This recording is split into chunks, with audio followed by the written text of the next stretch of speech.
বাপরে বাপ! ঘরের কি নোংরা বিচ্ছিরি এক অবস্থা। আর এই অবস্থাতে কেন আজকে এত রাতে, রাত প্রায় ১২টার সময় কেন বারান্দায় রান্না করছি, কোথায়, কোথায় গিয়েছি, কি, কি রান্না করলাম, কি, কি খেলাম, সেই সকল কিছু আজকে থাকবে এই একটা ভ্লগে।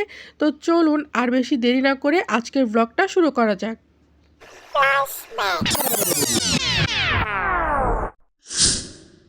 আসসালামু আলাইকুম সবাইকে। প্রথমেই যে কাজটা করব সেটা হচ্ছে আমি আর আমার ছোট বোন মিলে এই রাত ১১টার দিকে চলে এসেছি বাজারে বাজার করতে। বাসায় খাওয়ার মতো মূলত আজকে তেমন কিছু নেই। তো সেই কারণেই আমরা চিন্তা করেছি যে ২-৩টা মুরগি নিব আর সাথে অল্প কিছু মাছ আর কিছু গ্রোসারি আইটেম আমরা কিনবো। বাসায় খাওয়ার মতো যেহেতু তেমন কিছু নেই, তাই এই রাতের বেলায় এটাই খুব সহজ মনে হয়েছে। তো অনেকেই স্বপ্ন বা আগোরা সুপার শপ প্রেফার করেন, কিন্তু এই কাঁচা বাজারগুলোতে বাজার করতে আমার মোটামুটি বেশ ভালোই লাগে আর আমি বেশ অভ্যস্ত এখানে। তো বাসায় এসে দেখি যে ছোট বোন হচ্ছে আবার আটার ডো মাখানো শুরু করেছে আর এইদিকে আম্মুর কিন্তু মাছ কাটাকাটি শেষ। বাজার থেকে মাছ কাটিয়ে আনতে পারতাম, কিন্তু রাত হয়ে গিয়েছে। মাছ হচ্ছে কাটার মতো কোনো লোক পাইনি আমি সেই সময়। তো সেই কারণে এরকম আস্তে আস্তে মাছকে মানে নিয়ে আসতে হয়েছে।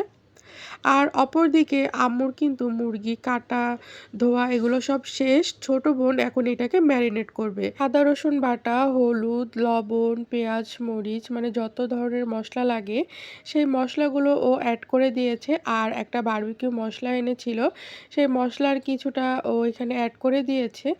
আর এখানে এখন দিচ্ছে হচ্ছে টমেটো কেচাপ আর দিবে হচ্ছে বারবিকিউ সস। বারবিকিউ সসটা কিন্তু সব ধরনের বারবিকিউ, ফিশ বারবিকিউ বা ফিশ বারবিকিউর যদিও আপনার আলাদা সস পাওয়া যায়, বাট এটাও কিন্তু আপনারা চাইলে ইউজ করতে পারেন। আর এখন ও এটাকে ভালো করে ম্যারিনেট করবে। আচ্ছা, আরেকটা কথা বলে নেই, সেটা হচ্ছে আমার ভয়েসের জন্য অত্যন্ত দুঃখিত, কারণ অনেক ঠান্ডা লেগেছে।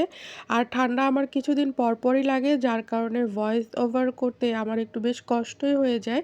তো যাই হোক, এখন বাসার পরিবেশটা আপনাদেরকে দেখাচ্ছি। বাসার পরিবেশ অনেক অগোছালো, অনেক অগোছালো। এটা হচ্ছে বছরের শুরু আর তার উপর থেকে হচ্ছে মাসেরও শুরু। তো আমরা মূলত বাসা চেঞ্জ করেছিলাম আর বাসা চেঞ্জ করার পরে এই সারাদিনের অবস্থা ছিল আর গোছাতে পারিনি। তার উপরে বাজারও কিছু করা হয়নি, খাওয়া হয়নি সারাদিনে।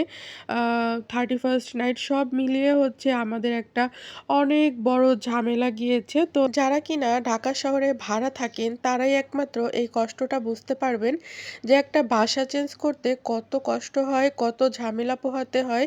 বাসার এই সকল জিনিসপত্র নাড়াচাড়া করে আরেক বাসায় নিয়ে যাওয়া, এটা যে কতটা কষ্টের একটা কাজ, যাদের স্থায়ী একটা বসবাস হয়নি তারাই একমাত্র এই কষ্টটা উপলব্ধি করতে পারবেন। আল্লাহর কাছে সবসময় একটা প্রার্থনা করি যে আল্লাহ সবার মাথা গোঁজার একটা ঠাঁই তুমি করে দিও। কোনো মানে এত কি বলবো ভেজাল বা এত অস্থির লাগে যখন এই বাসা চেঞ্জ করতে যাই, ঠিক তখনই মানে আমার মনে হয় জীবনটা একদম শেষ হয়ে যায়। তো কি আর করার, যতদিন না আল্লাহ নিজের মাথা গোঁজার একটা ঠাঁই দেয়নি ততদিন এভাবে বাসা পরিবর্তন করতেই হবে। অন্যের বাড়ির অতিথি হয়ে এভাবেই থাকতে হবে।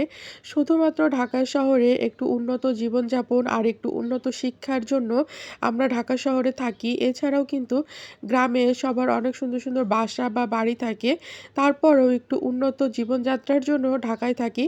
তো যাই হোক, এই কথা বলে তো এখন আর লাভ নেই। আজকে আমরা রান্নায় চলে যাই। মূলত এই যে মাছ কাটাকাটি শেষ, মাছের যে বারবিকিউটা সেই বারবিকিউ এখন করা হবে। মাছ কেটে ধুয়ে পরিষ্কার করে এখন সকল ধরনের মসলা, এই মসলাগুলো এটার উপর দিয়ে দেওয়া হচ্ছে। এই যে আদা রসুন বাটা, হলুদ মরিচ, সয়া সস, টমেটো সস, তারপরে হচ্ছে বারবিকিউ যে সস, সব কিছু দিয়ে মাছটাকে ভালো করে ম্যারিনেট করব। আর তারপরে যেটা করব সেটা হচ্ছে মাছটাকে চুলায় দিয়ে দিব। তো প্রথমে ভেবেছিলাম যে না, মাছটাকে হচ্ছে আমরা বারবিকিউর জন্য আমরা কয়লার উপরে দিব। পরে ভাবলাম যে না, কিছু হচ্ছে ২টা যেহেতু ৪টা মাছ এখানে, তাই হচ্ছে আমরা প্রথমে ২টা হচ্ছে কয়লার উপরে দিয়েছি আর বাকি ২টা চুলায় দিয়ে দিয়েছিলাম। আর এইদিকে চিকেনগুলো কেন জানি সেদ্ধই হচ্ছিল না। বাহিরে যেহেতু অনেক ঠান্ডা, আর ঠান্ডার ভিতরে হচ্ছে কয়লাগুলো জ্বলতেই চাচ্ছিল না। তারপর অনেক চিন্তা ভাবনার পরে আমরা একটা সিদ্ধান্ত নিলাম সেটা হচ্ছে মাছগুলো যেহেতু একটু নরম, তাই মাছগুলোকে আমরা কয়লার উপরে দিব আর এই চিকেনগুলোকে আমরা চুলায় ট্রান্সফার করব, যেন একটু ভালোভাবে কুকড হয়। তো যেইভাবে সেই কাজ, আর দেখলাম রেজাল্টটাও অনেক দারুণ। মাছগুলো অনেক সুন্দরভাবে কুকড হচ্ছে আর চিকেনগুলো এই যে এত সুন্দরভাবে বারবিকিউ হয়ে গেছে। সবকিছু ভালোভাবে বারবিকিউ করা শেষ হয়ে গেছে। এখন শুধু বাকি আছে নান রুটিগুলো ভালোভাবে বেলে ভেজে নেওয়ার পালা। তো এই দায়িত্বটা আম্মুকে দিয়েছি আর এই দায়িত্বটা আম্মুকে দিয়ে আমরা সোজা চলে গিয়েছি ছাদে। ছাদে কিন্তু বেশ সবাই অনেক এনজয় করছিল। আচ্ছা, এই ভিডিওটা ছিল ২০২৪ জানুয়ারির অনেক লেটে, প্রায় ১ বছর পরে এই ভিডিওটা আপলোড দিচ্ছি। তো যাই হোক, আজকের আমার এই ভিডিওটা আপনাদের কেমন লাগলো আমাকে কিন্তু অবশ্যই কমেন্ট করে জানাতে ভুলবেন না। আজকের মতো এ পর্যন্তই। আল্লাহ হাফেজ।